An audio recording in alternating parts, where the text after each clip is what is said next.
Hi friends, welcome to NAS hostel class. Friends, already we started the topic. Today we are going to learn about the states and union territories. But in 1947, British East India Company went outside and British government given to us freedom. At the time of India, nearly 565 princely states were there. So some textbooks are given 552, some textbooks are giving 565. So ఇవి వీటన్నిటిని starting మనం 14 స్టేట్స్గా form చేసుకోవడం అనేది జరిగింది. అయితే remaining present how many states are here in India? 28 states, 8 union territories.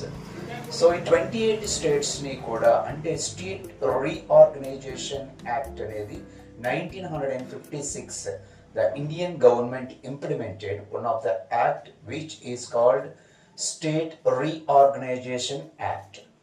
So today, we have to learn about State Reorganization Act. Before that, we should learn about the State Reorganization Commission. అంటే రాష్ట్రాల పునర్వ్యవస్థీకరణ అనే ఒక కమిషన్ని form చేసిన తర్వాత స్టేట్స్లో కొంతమంది ప్రజలు అంటే according to language, according to culture, according to costume, what ever it is maybe, అందరూ ఒకే రకంగా ఉన్న వాళ్ళు సపరేట్గా ఒక స్టేట్ ఫామ్ చేసుకునే అధికారం అనేది ఈ యాక్ట్ ఇవ్వడం జరుగుతుంది. యాక్ట్ పేరు ఏంటండి? State reorganisation act 1956. సో అలా ఫామ్ అయినటువంటి ఫస్ట్ స్టేట్ ఏంటండి అంటే Andhra Pradesh. So 1953 the Andhra Pradesh state, first linguistic state from the Madras. Andhra Pradesh state అనేది, మన స్టేట్ అనేది మద్రాస్లో విలీనమై ఉండేది. అంటే చెప్పాం కదండి 565 ప్రిన్స్లీ కింగ్డమ్స్ ఉండేవి. సో వీటిని 14 చేశారు. అయితే బ్రిటిష్ గవర్నమెంట్ ఆధీనంలో మద్రాస్ ఇక్కడ మనకి సంస్థానాలు అనేవి ఉండేవి. ఈ మద్రాసులోనే ఆంధ్రప్రదేశ్ అనేది ఉండేది. అది మద్రాసు నుంచి Andhra Pradesh due to Shri Potti Sriramulu fast and to death of Shri Potti Sriramulu nearly 56 to 58 days అయిన ఆమరణ నిరాహార దీక్ష చేయటం వల్ల మనకి 1953లో ఆంధ్రప్రదేశ్ సపరేట్ స్టేట్గా మద్రాసు నుంచి ఫామ్ అవడం జరిగింది. నెక్స్ట్ 1954 డ్యామింటయ్యు, ఇప్పుడు ఉన్నటువంటి కేంద్రపాలిత ప్రాంతాలు యూటీస్ అని చెప్పుకుంటాను, ఇవి పోర్చుగీస్ నుంచి విలీనం కావడం అనేది జరిగింది. పోర్చుగీస్ నుంచి తీసుకోవడం.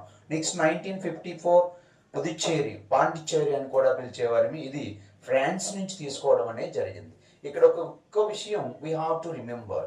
So British east India company మనకి స్వతంత్రం ఇచ్చిన తర్వాత కూడా ఆఖరిగా వెళ్ళినటువంటి వాళ్ళు, అంటే ఆఖరిగా వెళ్ళిన ఫారినర్స్ ఎవరండి అంటే, విదేశీయులు ఎవరండి అంటే ఫ్రాన్స్ వాళ్ళు అని చెప్పొచ్చు. ఎందుకంటే ఫ్రాన్స్ వాళ్ళు పాండిచ్చేరిలో, అప్పుడు పుదుచ్చేరిలో ఉండేవారు. వాళ్ళ దగ్గర నుంచి పుదుచ్చేరికి యూటీగా ఫామ్ అవడానికి ఎప్పుడు సార్ అంటే పుదుచ్చేరిని 1954. Next 1960 Maharashtra and Gujarat. ఇప్పుడు ఉన్నటువంటి మహారాష్ట్ర, గుజరాత్ అనేవి బాంబే ప్రెసిడెన్సీ నుంచి మనం తీసుకోవడం అనేది జరిగింది. సో బాంబేలో విలీనమై ఉండేవి అంటే బ్రిటిష్ వాళ్ళ టైంలో. దాన్ని 1960లో సపరేట్ స్టేట్స్గా ఫామ్ అవటం అనేది జరిగింది. 1961 గోవా, టామిల్టయ్యు ఇవేంటి సార్ అంటే యూటీస్గా ఫామ్ అయ్యాయి.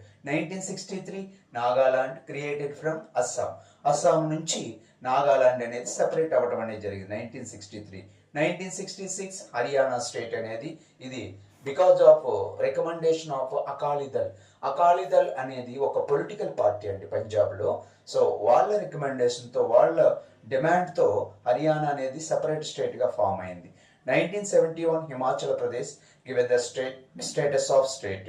1972 మేఘాలయ, మణిపూర్, త్రిపుర, ఈ 3 స్టేట్స్కి కూడా స్టేట్ హోదా అనేది కల్పించడం జరిగింది. 1975 సిక్కిం, అంటే according to second article schedule 10 ప్రకారంగా ఇక్కడ రెఫరెండం అనేది ఒక స్టేట్ ఫార్మేషన్ అనేది సిక్కింకి ఇచ్చాం. 1987 మిజోరాం, అరుణాచల్ ప్రదేశ్ అనేవి యూటీస్ నుంచి స్టేట్స్గా ఫామ్ అయ్యాయి. అంటే ఇంతకు ముందు మిజోరాం, అరుణాచల్ ప్రదేశ్, ఈ 2 స్టేట్స్ ఇప్పుడు ప్రజెంట్ స్టేట్స్ ఒకనొకప్పుడు ఎంతవరకు 1987కు ముందు ఇవి యూనియన్ టెరిటరీస్గా ఉండేవి. 2000లో మధ్యప్రదేశ్ నుంచేమో ఛత్తీస్గఢ్, బీహార్ నుంచి జార్ఖండ్, ఉత్తరప్రదేశ్ నుంచి ఉత్తరాఖండ్, ఈ 3 న్యూ స్టేట్స్ అనే ఫార్మేషన్ అనేవి జరిగాయి 2014లో మనకు తెలిసినట్టు ఆంధ్రప్రదేశ్ నుంచి తెలంగాణ స్టేట్ అనేది సెపరేషన్ అనేది జరిగింది. అయితే ఈ సెపరేషన్ అంతా కూడా ఏ చట్టం ప్రకారంగా చేశారు సార్ అంటే స్టేట్ రీఆర్గనైజేషన్ యాక్ట్ 1956 యాక్ట్ ప్రకారంగా జరిగాయి. అయితే ఇక్కడ ఒక్క విషయం గుర్తుపెట్టుకోవాలి, ఇక్కడ మనకి 556 ప్రిన్స్లీ కింగ్డమ్స్ లో ఓ 3 కింగ్డమ్స్ మాత్రం అగ్రి కాలేదు ఇండియన్ యూనియన్ లోకి. అవి ఏంటి సార్ అంటే హైదరాబాద్ నిజాం, జునాగఢ్ అండ్ జమ్మూ కాశ్మీర్. సో హైదరాబాద్ నిజాంని పోలీస్ యాక్షన్ ద్వారా మన భారతదేశంలో విలీనం చేసుకోవడం అనేది జరిగింది బికాజ్ ఆఫ్ సర్దార్ వల్లభాయ్ పటేల్. అందుకే ఆయన ద గ్రేటెస్ట్ పర్సన్, యూనిటీకి సింబల్గా ఆయన తాలూకా స్టాచ్యూని కూడా మనం గుజరాత్లో ఏర్పాటు చేసుకున్నాం. Next one is the Junagadh. So Madhya Pradesh అండి. జునాగఢ్ని ఏం చేశాం సార్ అంటే జునాగఢ్ని అక్కడ ఉన్నటువంటి ప్రజల అభీష్టం మేరకు మన ఇండియాలో విలీనం చేయడం అనేది జరిగింది. జమ్మూ కాశ్మీర్ మీకు తెలిసిందే, ఇప్పటికీ ఆ ఇష్యూ అనేది కొనసాగుతుంది. జమ్మూ కాశ్మీర్ను పరిపాలించినటువంటి ఇక్కడ హర్సింగ్ అనే కింగ్, ఓకే, రాజా హర్సింగ్ మన ఆధీనంలోకి ఉంచారనమాట, ఎందుకంటే ఆయన హిందూ చక్రవర్తి. కానీ జమ్మూ కాశ్మీర్లో ఉన్నటువంటి పీపుల్ ముస్లింలకు సంబంధించిన వాళ్ళు కాబట్టి అక్కడ ఒక గ్రూప్ అనేది they want to mingle with the Pakistan. కానీ రాజు ఏం చేశారంటే మన గవర్నమెంట్తో మాట్లాడి మనకి దాన్ని అడాప్ట్ చేయడం అనేది జరిగింది. సో ఇలా ఇప్పటికీ కూడా మనకి ఈ డిస్కషన్ లేదంటే డిస్ప్యూట్స్ అనేవి కొనసాగుతూనే ఉన్నాయి because of Jammu and Kashmir. So this is the information about the state reorganisation act 1956. Okay, thank you very much.